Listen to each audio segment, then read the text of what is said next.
Hey everyone, welcome back to the Castaway Consultants, where we teach future Survivor players how to play the game while criticizing current players. I'm one of your three co-hosts, Ryan Stacy. Today we are talking about Survivor 49, Episode 11, Cherry on Top. And I'm joined by the cherry on top of this podcast Sunday, Josh Wessler and Derek Kubicek. How you guys doing? You know what they say, two hosts are worth one bush in the hand of the cherry on top, or something like that. Very nice. Very nice. No, that was not nice. No, he was making fun of Rizzo. Yeah, I was Oh, okay. I was that was nice. I was razzing the Riz God. You can call me Raz God. RAZZGOD. No. No. I'm doing fine. That's all. I was doing better until Derek said that. I'm here to hurt you guys. Yeah, and you heard us because you weren't here last week. Yeah. No, I appreciate the patience on that one. But for what it's worth, I was straight up not having a good time. Yeah. Ryan can attest that drive was miserable, both there and back again. So happy to be back, and always sad to miss spending time with you guys and the listeners. There and back again. You didn't even get any Dragon's Treasure. Nope, no Dragon's Treasure, no Lonely Mountain, no nothing of import. And honestly, I really didn't learn many lessons along the way, so I'm not even better for the trips. But at least Grandma got to see her grandchild. I guess that's all that matters. It's an absolute win. He's the main character now. So, yeah, we're episode 11 tonight. Pretty average episode of Survivor, I guess. I enjoyed it, but I'm also annoyed because I think the wrong thing happened. Very, very severely the wrong thing happened. So that's like mildly annoying. It's like, guys, come on, play better. Yeah, without getting into spoilers quite yet, tonight felt like a lot of decision paralysis from people who shouldn't be having decision paralysis. So I am excited to talk about it with you guys. I'm excited to get feedback from the listeners. I'm excited to just try and talk through all of this and see where we land, because I think I'm in the same camp as Ryan. But Josh, what do you think? I thought it was fine. It doesn't help that we're coming off the best episode of the season last week. So, we came from just all-time highs for Survivor 49 to average. So I don't know if I would go as far as what Ryan is saying in that just like terrible decision-making and everything. I think that this was a good move for the people who are good at Survivor and a bad move for the people who aren't good at Survivor. As simple and straightforward as that, which we will get into. It's decision process for some and bad motivation for your moves for others. Like I said, bad move for the people who aren't good at Survivor. All right, well, you guys ready to jump into the episode proper? Yep, I think so. All right, so spoiler alert.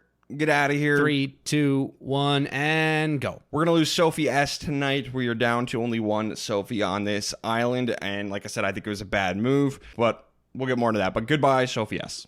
And that's kind of really all there is to feel about this, I think. A little bit under-edited. Maybe I liked her a lot. Yeah. You had her at the top of Ryan's rank down, I think at the tippy top. Second. Maybe second after Rizzo. Yeah. So you were very high on her, and apparently the cast agreed with you. The first thing I wanted to tell you was, like, clearly you've been validated, or people are really good at convincing other people that non-threats are threats. We'll see where this all lands. But yeah, other Sophie is now gone. Maybe Sophie can retain her eye now. I was right. And yeah, I was right. Like usual. And I was also right, which I'm going to take a second to gloat, because that's now back-to-back episodes where I predicted who was going to be going home next. I perfectly guessed Juwan, and I perfectly guessed Sophie this week. Good job, Josh. Now all you need to do is guess your winner pick right. Well, it's not going to be right, but it's all right. Yeah, who's your winner pick again? Savannah. Yeah, it's not going to be right. Absolutely not. No. Well, should we jump into this? Let's get it. Okay. So we're going to get back from Tribal Council. There's fallout and discussions as per usual. Sophie S is going to try to talk to Sage, and Sage is pissed. Like, just straight up furious. Wants revenge, wants Sophie S out, does not handle post-tribal well at all. And, that's fine and entertaining enough, I guess. Here's the thing. She's mad about being blindsided, right? Well, she has blindsided people. And not only that, I don't like Shannon. Well, let's go back to the Shannon episode. I really don't like Shannon as a person. Sage was a dick to Shannon when she got voted out. So I found Sage super hypocritical in this episode, and that was annoying. Yeah, I mean, that's just kind of been Sage the entire season. That was the one thing I was not surprised about, is she she's like, oh, even if it's not the right move, like I really want to get my revenge. And so that's kind of when the guessing ended as far as who's going to go home tonight. And I'm like, oh, I feel like Sage is going to just get her revenge. And as long as she has enough votes to do it, that's what's going to happen. And one thing we've tracked onto Sage, and to put your point, Ryan, this is a bad move for her. We don't obviously condone this. We condone, there being civility and understanding when it comes to this, and then posturing and trying to rebuild bridges. We pegged Sage early as being someone who's kind of a petty player. She's not quite to the extent of a bomb to be defused. It's more like a homing missile, and you have to try and get her off of you by getting something else in her way that's got her even more infuriated. And Savannah was able to shed her target because Sophie S. stepped in the way of the heat-seeking missile. But I agree with your point entirely, Ryan. She needs to be less petty. She needs to get her priorities straight and understand that she has done exactly what has been done to her. And if she's not going to dish it out in an impersonal manner, then she can't take it impersonally. So I agree that Sage needs to be better here if she wants to be seen as a better player and respected for a game that she's maybe not playing. I think the perfect word that you said there was posturing, because it's really hard to do that when your closest ally gets voted out of the game. And Sage just clearly just flat out says it. Like, it's essentially like she lost the game here. She really feels like she lost the game after that vote. And while that might be true, I put her in my can't win category after last week, after Joanne went home. That's just locking it up for you. If you are going to be saying that to other people, that is now going to be in their mind, and they're automatically going to be saying, sweet, I'm going to bring Sage to the final. She's not going to get enough votes to win. She's going to get second or third place. You need to posture and make sure that you are putting yourself with the right people to be able to give yourself a shot, at least, at winning. Yeah, it could end up being a self-fulfilling prophecy here. So, Steven is the next obvious target for Sophie S. Sophie B. and Rizzo. He's a huge threat. Sophie B. is thinking about maybe this is the time to turn on these two, because she doesn't think she can beat Rizzo and Sophie B. If she goes with them to the end, well, you definitely can't beat Rizzo. I can promise you that much. I think she has a chance against Savannah, because people don't really like Savannah, but Sophie B. hasn't really done much post-merge, so this might be a good time to do that, especially with your knowledge is power. This is going to go to something I'll say later, but I'll preview it here. If you don't want to get Cassidy Clarked, at top 7 is about the time that you need to start differentiating your game if you feel like you're third in a group of 3. I'm just going to throw that out. I would normally agree with you on that, but she does have the knowledge is power play that she can still pull at any time up until, final 5 theoretically. So I think that, that's kind of her deadline as far as making her move to win the game, as long as she plays it to get her to win the game, and not just as like, hey, let me steal this block a vote to, just kind of throw a wrench into someone else's plan. Otherwise, I completely agree. Now, what I like Sophie B. She's my winner pick. What I would kind of like to happen is for her to try and steal Steven's advantage, but the block vote he's going to get, you have to play before Tribal Council, so it already would have been played. That would be hilarious, and knowledge is power wouldn't work once again. Oh, yeah. Amazing. I mean, maximum meta comedy is that Kip once again fails. That is the best case scenario, and that is what I'm rooting for at this point. And if you know the answer, remind me. For knowledge is power, you have to know exactly what they have, right? You can't just say, "Hey, I'm going to steal your advantage." You can say advantage. You can say idle. Those are the two options. Oh, okay. So she could just say, like, even if she has no idea what Steven has, she could just say, "Steven, I'm going to steal your advantage." But if it's at Tribal Council, he's already played it, presumably. Okay, good to know. Good point of clarification, though, for us and our audience, that it's advantage or idle. You need to be correct on who and vaguely what. Sage just kind of moved her target from Savannah to Sophie S, which I do think is fair, because I think Sophie S is the better player than Savannah. I think would be more likely when my rank downs can show that. I've thought that for a while. So, I think that's fair. But once again, her reasoning is bad. It is, purely for revenge. Look, we'll get more into, revenge is kind of the theme of the episode. That can't be your motive for any moves in this game. Revenge, if it's a secondary thing, that's fine, but revenge cannot be your motive. That is emotional play, and that isn't going to help you. If it happens but by happenstance, that is fine. And you can use other people's thirst for revenge in your favor. You know, you don't have to have the same motive to go after the same target as something that's brought up tonight. But yeah, you got to drop revenge out of here. You have to. I think the only time is if you're, you know, the number one biggest threat in the game and, you know, a close alliance member, a semi-close alliance member gets voted out and you use it as a way to just kind of flex your power in the game. I think that's really the only time that you could. 3 points on revenge. One, when seeking revenge, it's best to dig 2 graves. If you are going to serve revenge, it is a dish best served cold. And in Survivor, the best way to serve that is that the best revenge is success. Let go what has happened. Find the best way forward. Pursue that.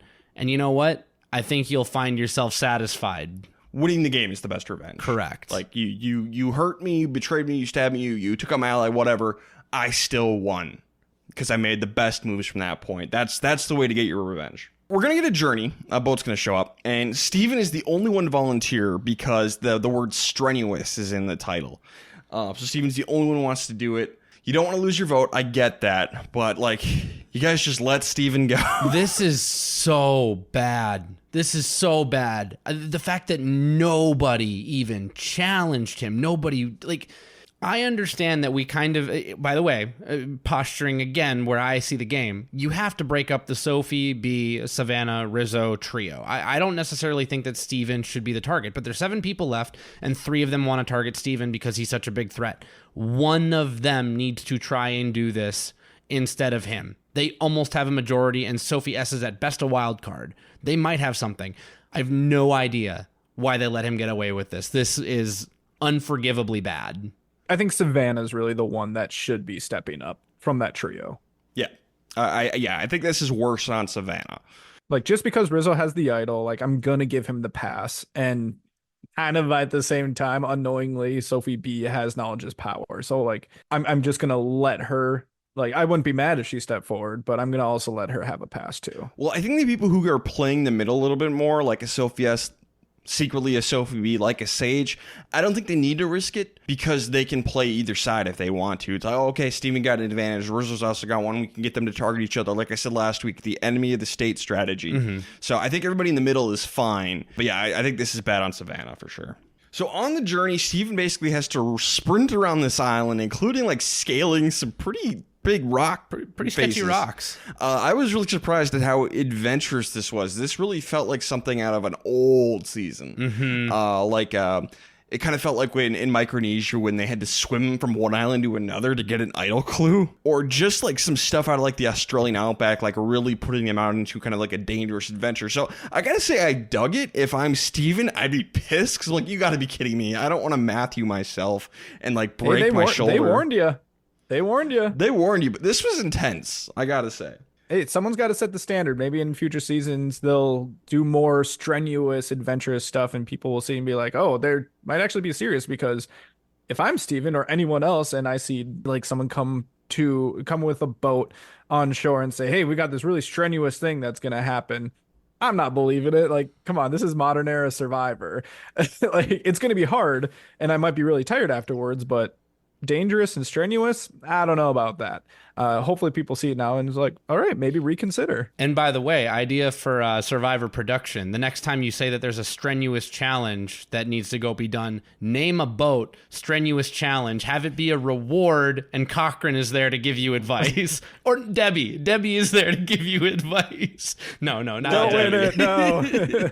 I do love that idea though. So Steven finishes, he gets a vote blocker. Like I said, has to play it before tribal council. Steven's gonna get back to camp. He tells the truth about everything except he does not say what the advantage is. Yeah, I kind of like the play. It's a tricky spot to be in. So, you know, you don't know knowledge is power in the game. You got to assume knowledge is power in the game. But it's just a tricky spot. But I think I like the way Steven handles it because he is both truthful, but he leaves enough to the imagination to scare some people.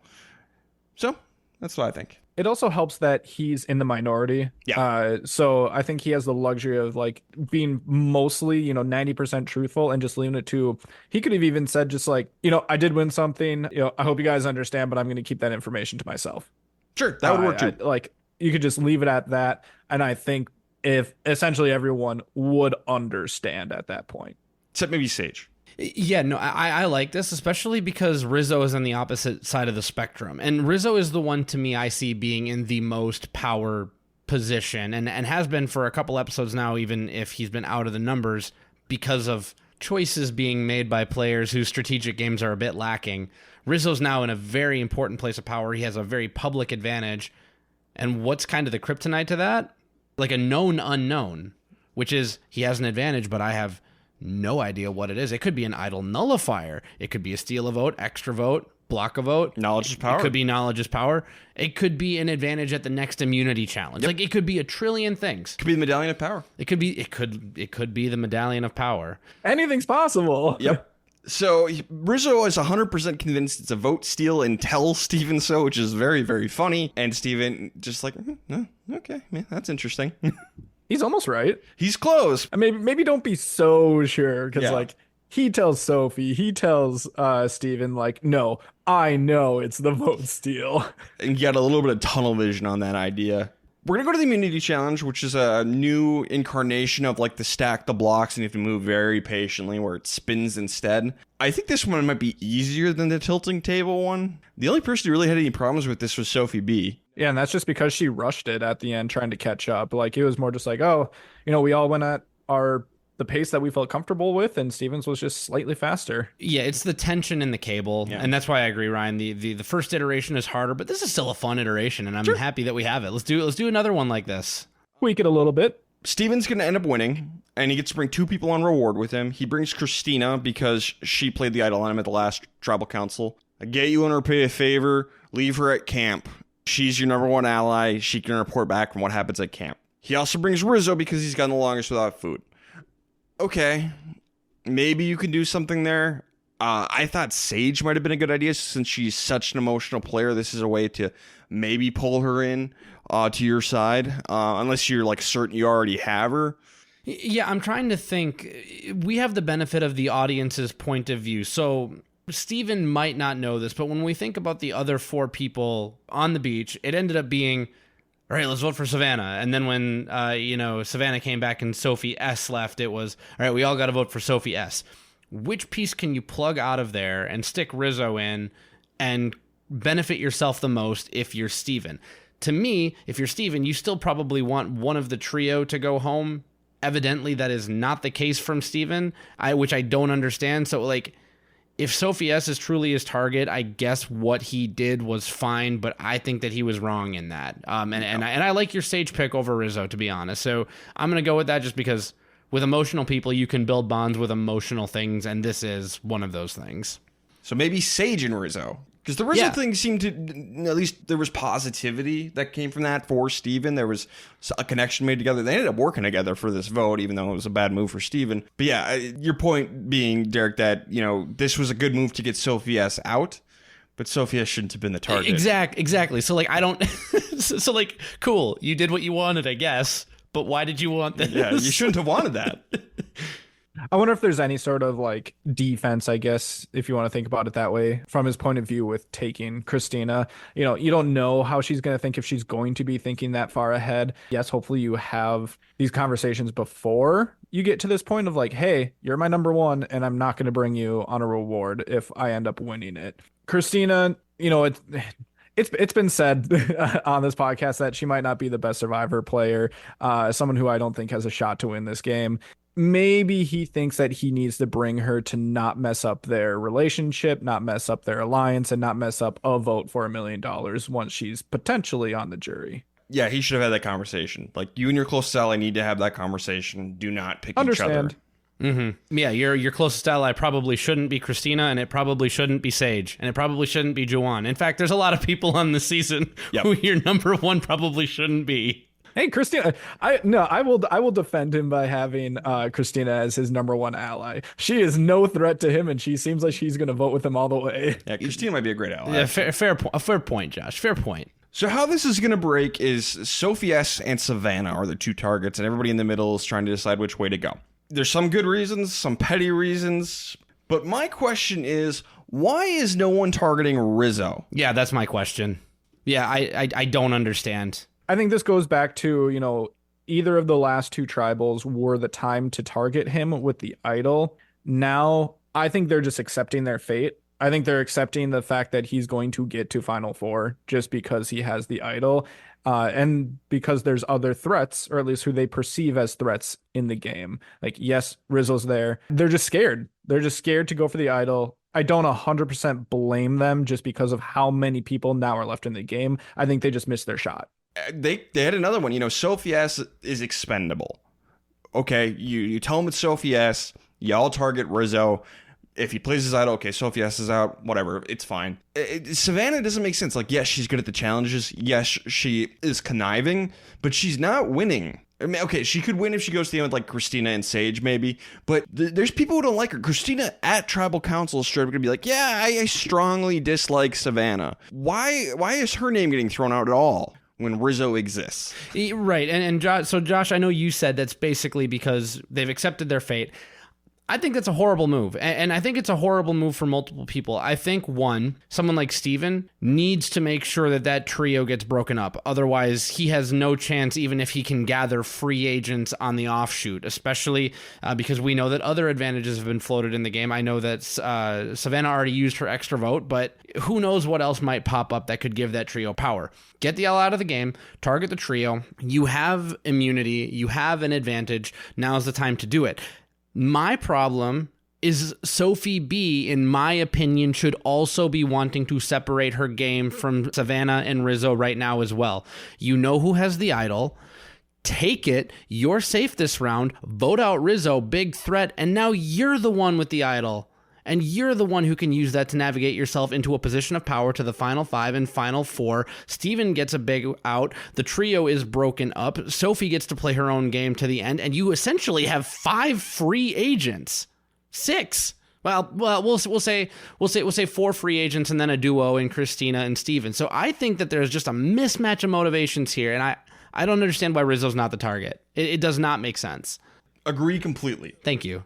I think Sophie B is waiting. I think she's perfectly fine because she knows that she really has to take out, now just one person essentially to have a good shot at winning this game. And all she has to do is take that person's idol, and she has 2 more votes to do that. So that is why I think that she is perfectly okay with keeping her tight trio together for this vote. But she's wrong.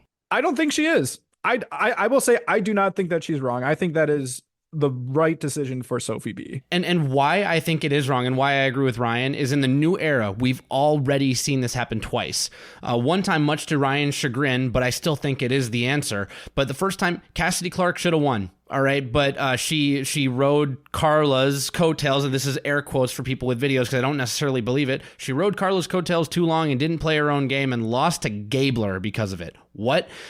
Charlie rode Maria's coattails, in air quotes here, too long. Kenzie gets the win. And now you've got Sophie B biding her time until Final 6, Final 5, letting Rizzo take all the risk, hold the idol, get all the credit in front of the jury just to get taken out by a BS advantage.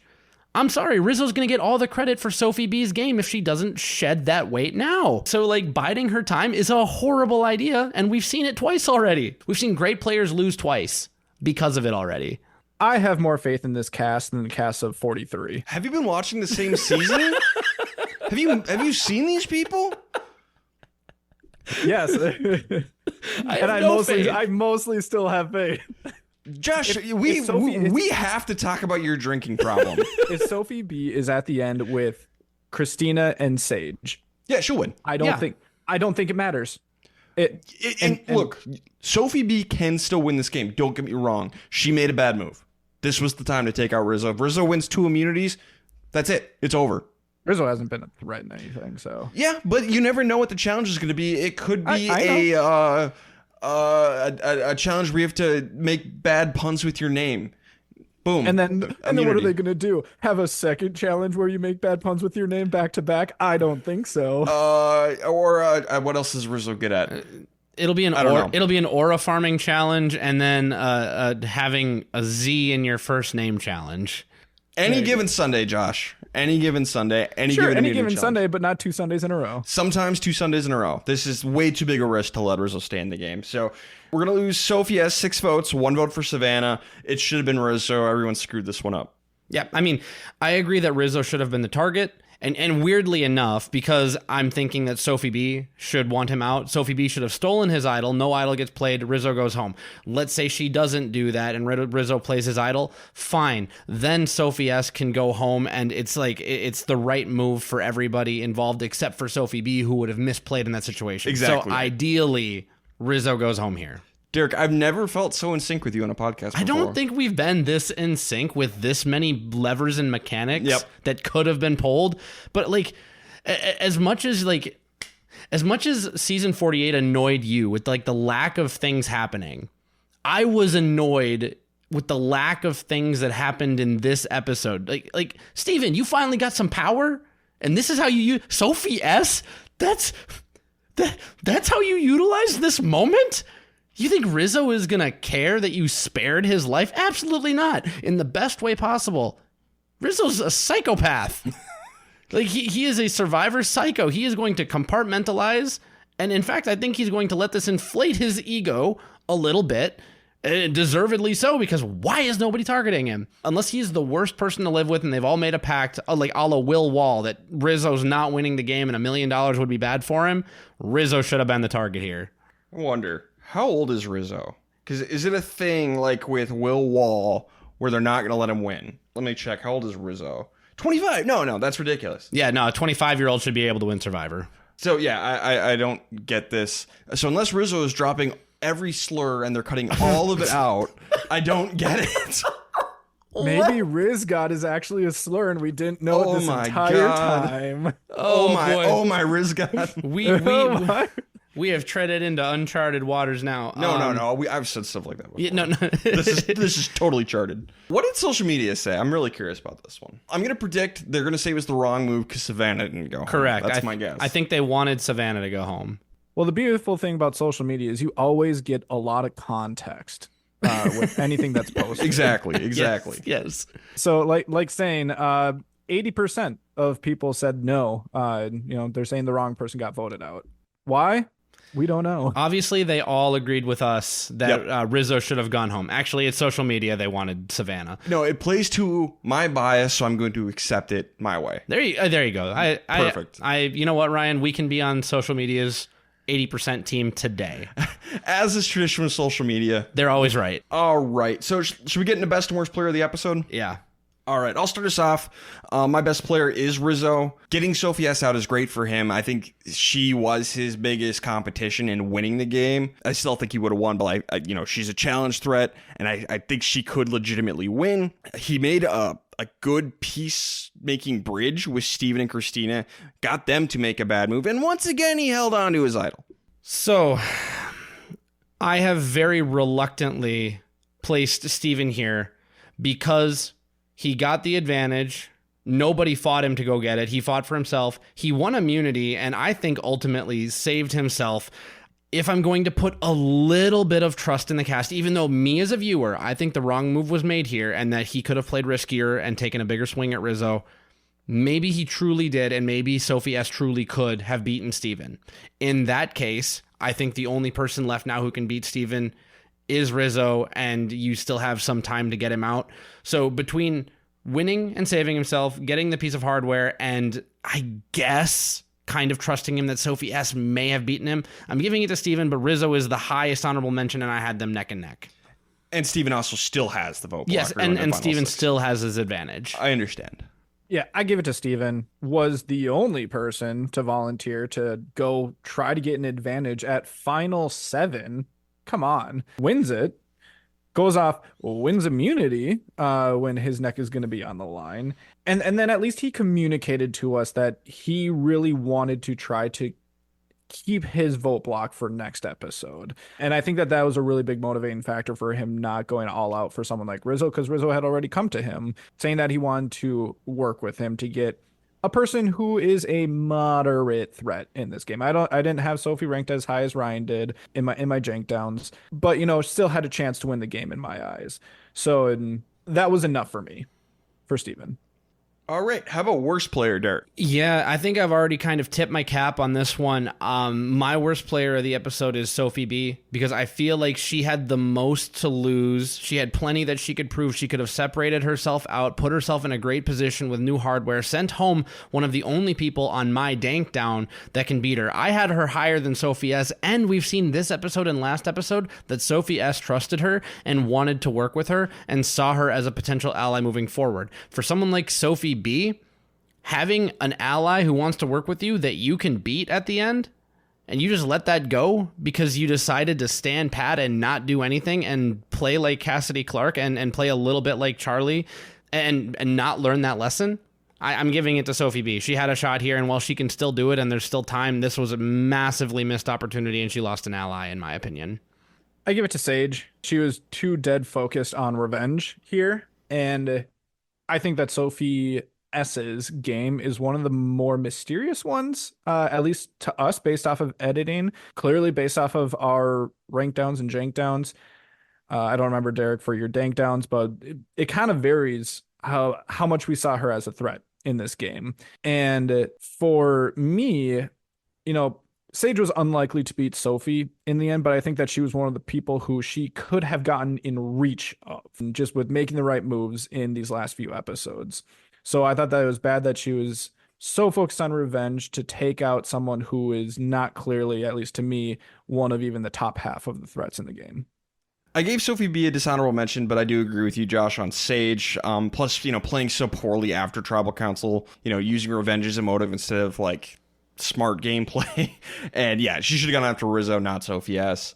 So yeah, Sage is my worst.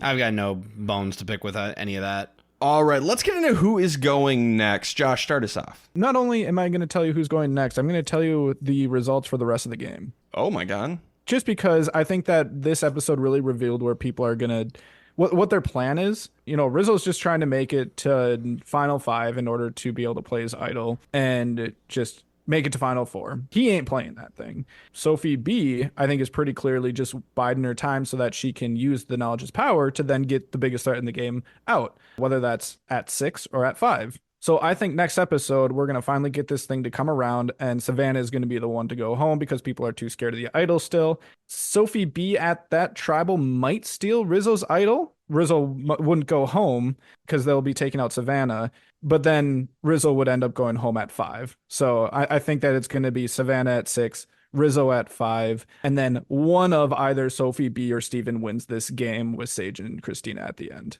I can 100% see everything you just said, Josh, for sure. I also have Savannah go next, because next time on Survivor, we're teased at a war brewing between Steven and Rizzo finally. And I think Savannah's going to go home just because that's the person everyone keeps throwing out.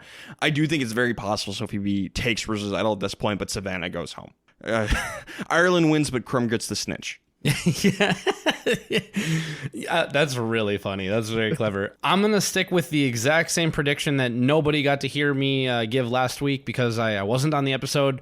I think Rizzo's going home, and I think it's going to be via Kip. I think it's going to be a big move that Sophie needs to make. If she doesn't make it, I am not convinced that she'll be able to win anymore at that point. Just, it's too much docility, too much passivity, too taciturn. We can't have that. We need to make some decisive decisions. Yeah, decisive decisions. Come on, Rizzo via Kip. And I hate Kip, but it's still the right move. Yeah, I think we're pretty locked in at this point of having Sage and Christina as 2 and 3. I think that's very likely. Barring any sort of, fire shenanigans. Yeah, fire throws a wrench into it. And yeah, you got to play the game that has been laid in front of you and the cards you dealt. So yeah, if someone played Knowledge's Power, I wouldn't be mad at them for doing it if it was the right move for them. I'm mad at Survivor. I would be mad at Survivor, not Sophie B. That said, if a player did get Knowledge's Power and out of principle did not play it, I would applaud them. Especially if they say it afterwards. Yep. Say it to Jeff. Yeah, that'd be amazing.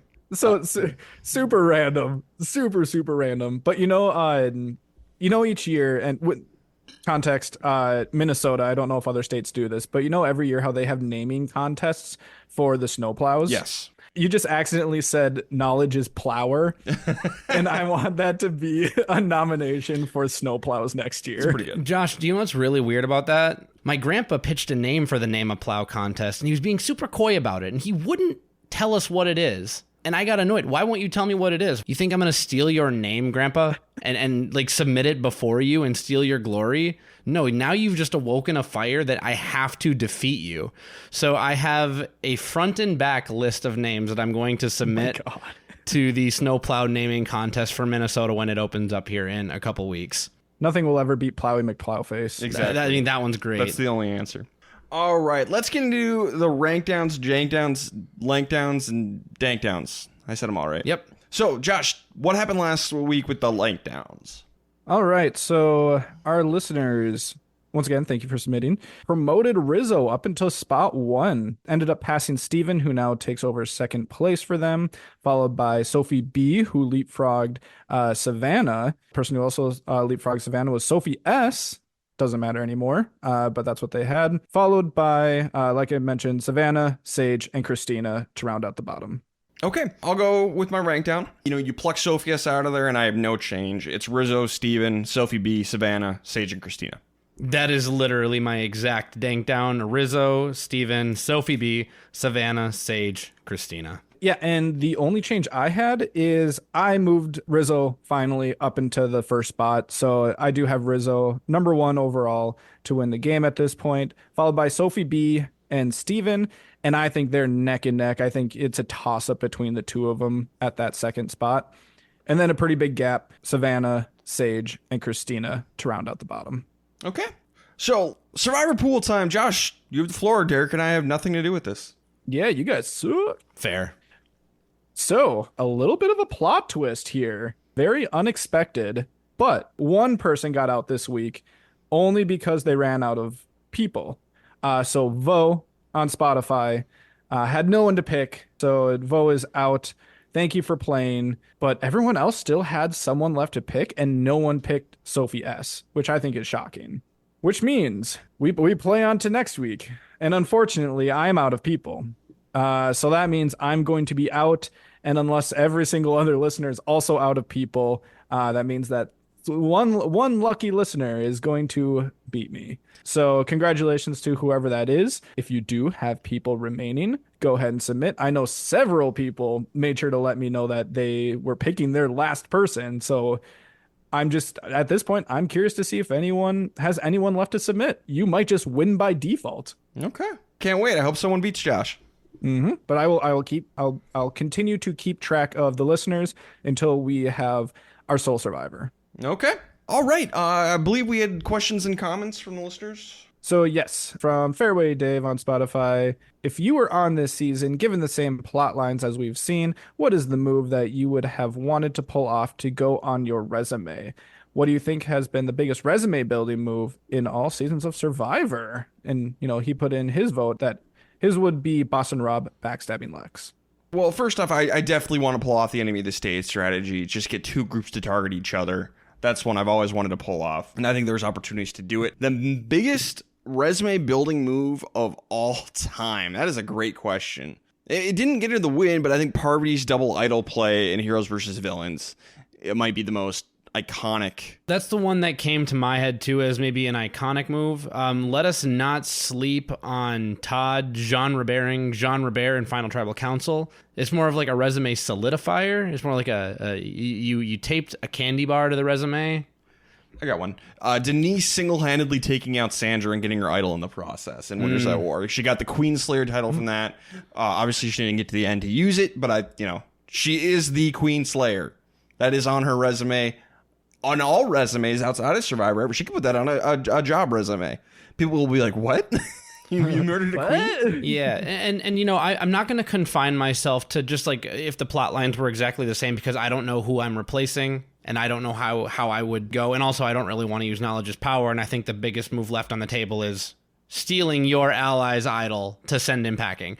I want to, when I play Survivor, pull off a plurality vote. I want to be that's what I was going to say. I want to be on the right side of a 3-2-1. And I think when Sari did that first, that is also one of the biggest resume builders of all time. Yeah, I think a resume builder has to be something that is difficult. It can't be, I backstabbed my closest ally just to make a move to check a box. I think that is more like an obvious one. And as long as you have a good relationship, it'll be fine in the end. I think this is an actual tough thing that requires good strategy, good lying, making sure that people think that they are voting in their best interests. And that's why I was thinking plurality as well, just because I think that is one of the toughest ones to actually pull off.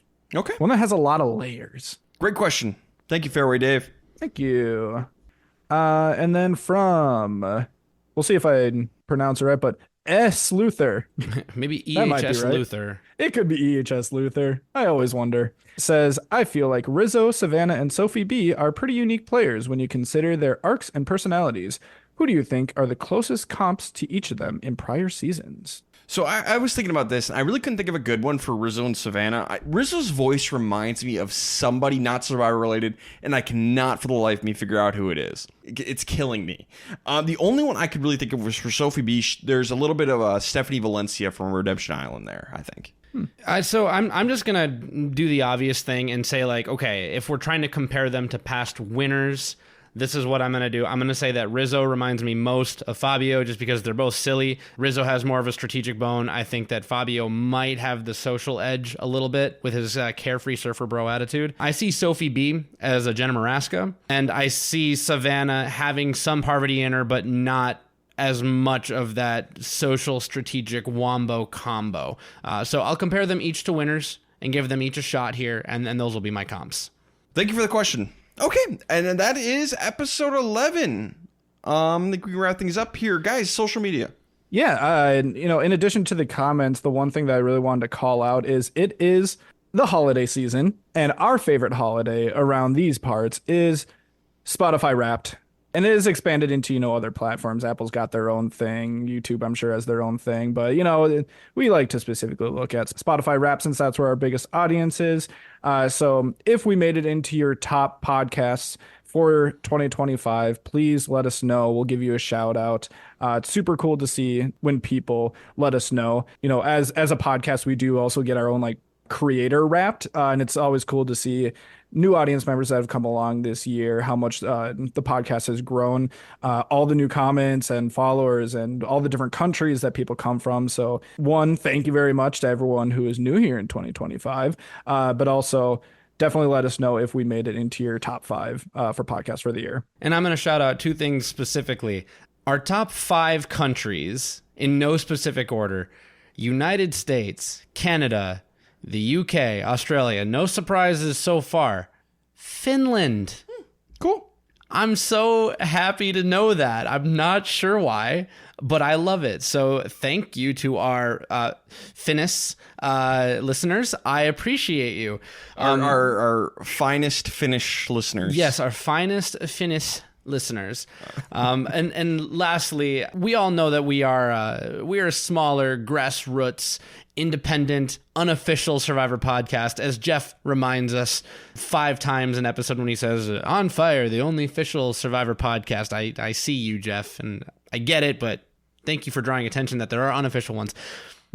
We found out with our Spotify Wrapped that we are a top 10 show for over 500 people for this year. We are a top 5 show for over 350 people, and we were the number 1 show for over 100.